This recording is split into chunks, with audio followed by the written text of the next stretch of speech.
žinios Vilnius.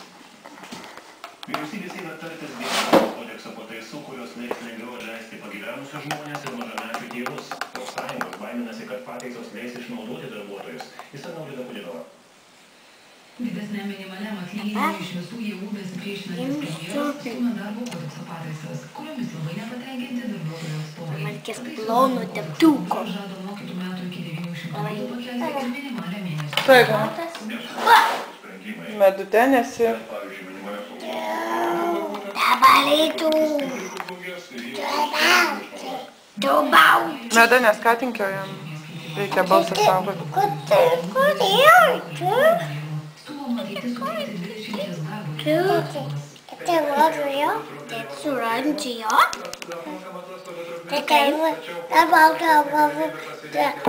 Duot jau naują, Benai? Duot jau?